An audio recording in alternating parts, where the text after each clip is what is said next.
Ayriliqdagi insonlar uchun, ya'ni ayriliqda u hozir nimani his qilyapti? Ayriliqda u nimani his qilyapti? Xatolarini tushunib yetdimi? Nimalardir o'zgardimi bu insonda ko'ramiz. Xato bo'lish kerak deyman men har doim. Xatosiz yashab bo'lmaydi. Xato qilamiz, hammamiz xato qilamiz. Chunki bu dunyo sinovli dunyo. Xatolarimiz bizni to'g'rilaydi. Keyin nima demoqchiman? Ketish kerak bo'lgan inson ketish kerak albatta. Ketmaguncha sizni qadringizni bilmaydi. Ayriliqlar bizni tushunib yetishga, qadrimizni bilishga qilingan narsa deb bilaman. Ayriliqdan keyin o'sha inson tushunadi uni. Sizni qadringizga yetish uchun u ayrilishi kerak sizdan. Shunaqa qaranglar ayriliqdagilar bir-biringizga.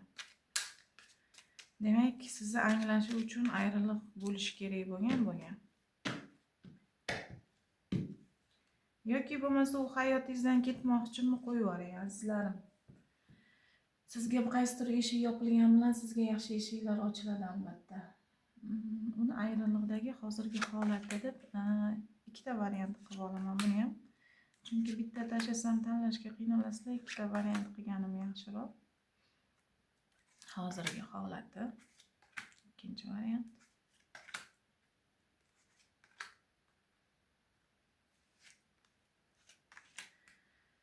Nimalarni o'ylayapti qarang. Nimanidir tushunib yetdimi bu inson? Nimanidir tushunib yetdimi? Birinchi variant, ikkinchi variant.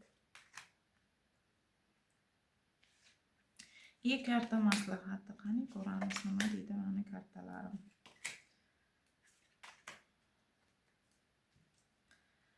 Qani boshlaymiz. Ayriliqdagi insonlar hozirgi hislari, hozirgi holatlari, nimalari o'yladi, nimalari tushunib yetdi deb ko'rib olamiz.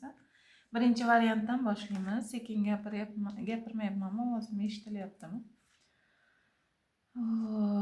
Qaranglar, ajoyib kartalar tushdi. Birinchi variantdagilar hammasini tashlab ketganligini aytyapti. Orqa ketiga qaramagan. Ya'ni kurashdan charchagan bu inson.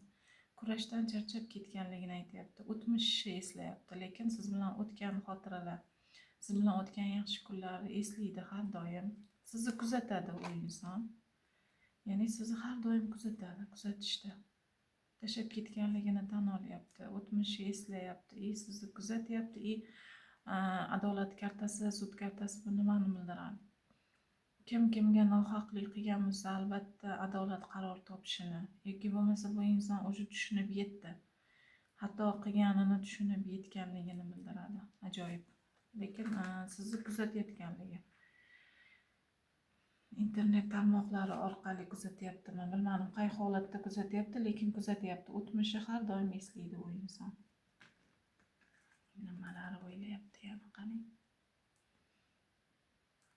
Ajoyib. Ikkilanyapti bu inson, juda ikkilanyapti. Nima deydi? Boshlamoqchi bo'lyapti. O'zini anglab yetyapti. Ikkilanganligi, o'zini anglab yetyapti. Mana qaranglar. Ya'ni o'zini ustida ishlayapti, o'zini anglab yetyapti bu inson. Ya'ni harakat qilyapti har taraflamada, ikkilanib turibdi-da. Ikkilanish bor, yo'q emas bu insonda. Mani qanaqa qabul qiladi, endi oldingidek bo'ladimi degan holatda turibdi. Lekin bu inson o'zini ustida ishlayotganligini bildiradi. O'zini anglab yetayotganligi. Bu insonda puldan yetishmovchilik ham bo'lgan bo'lishi mumkin. Pul borasida, ya'ni karyera bo'yicha ham o'zini ustida ishlayotganligini.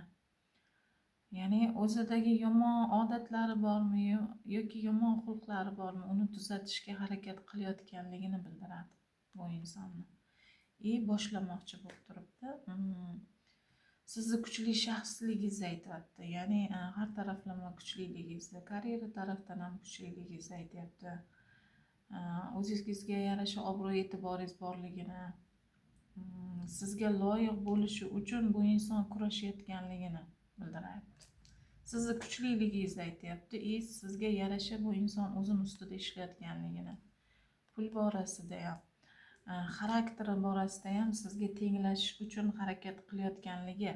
Bu yoqda ikkilanganligi shuni bildiradiki, sizga teng kela olamanmi, ya'ni siz xohlagan inson bo'la olamanmi degan narsa buni ikkilantirib turibdi. Chunki siz kuchli shaxssiz. Siz kuchli shaxsligingizni tan olyapti bu inson. Karta maslahati nima deydi? Karta maslahatini qaraylik. Bu inson taqdiringizdagi insoningizligini yoki ayrilishingiz taqdiringizda borligini, taqdir sizlarni yana uchrashtirishini bildiradi. Taqdir birligini bildiradi. Bu yerda endi beparvo bo'lmasligi kerakligi va sizni mahkam ushlash kerakligi. Ya'ni ikki tarafni bir xil ushlash kerak. Pulni ham, karyerani ham, munosabatda ham ikki tarafni bildirgani balki oilali insondir bu. Siz ikkinchisi bo'lishingiz mumkin yoki birinchisi bo'lishingiz mumkin. Yoki bo'lmasa, oilali bo'lmasa, siz bilan onasini o'rtasida tanlov bo'lgan bo'lishi mumkin bu inson, yoki karyerani tanlash kerak bo'lgan bo'lishi mumkin. Kimdir ishini tanlab turib ham sizdan ayrilgan bo'lishi mumkin, ya'ni pul taraflama. Shu 3 ta narsani ko'ringlar, ya'ni qaysisi biri sizga tushsa, demak bu ikki tarafni ham teng olib borishni maqsad qilyapti bu inson. Karta ham shunaqa maslahat beradiki, bu insonga kim meni kuzatyapgan bo'lsa, bu inson taqdiringizligini yana qayta ko'rishuv borligini, tangani ikki tarafini teng ko'ring degani, ya'ni pallani ikki tarafini teng ko'ring degani. Adolat kartasida tushgani ham shuni bildiradiki, adolatli bo'ling har ikki tarafga ham, agar sizda tanlov bo'lgan bo'lsa deb karta maslahat beryapti birinchi variantga. Omad tilayman. Ikkinchi variant, hozirgi holatni qanaqa nimalarni his qilyapti bu inson? Bu inson juda qalbi toza, ko'ngli toza insonligi, ruhiyati tozaligi, har doim tavakkal qiladigan, izlanadigan insonligini bildiradi bu insonni. Oqko'ngil insonligi, lekin hammasi tugaganligini, endi yo'l borligi, yo'l bormi deb o'ylanayotganligi, lekin tugashi har doim yaxshi tarafga olaman. Nega? Tugash bu yangilanish, yangi etapga o'tishingiz.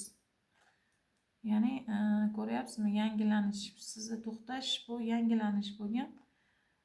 Bu inson shunaqa olg'a uchar insonki, o'zini haqqini, o'ziniga tegishli insonni qo'yib yubormaydigan insonligi va sizga tezlikda harakat qilishini bildiradi. Ya'ni birovga nima qilib qo'ymaydi, sizni berib qo'ymaydigan insonligini, harakatga tushganligini, bu inson harakatga tushganligini. Qani yana nima deyapti?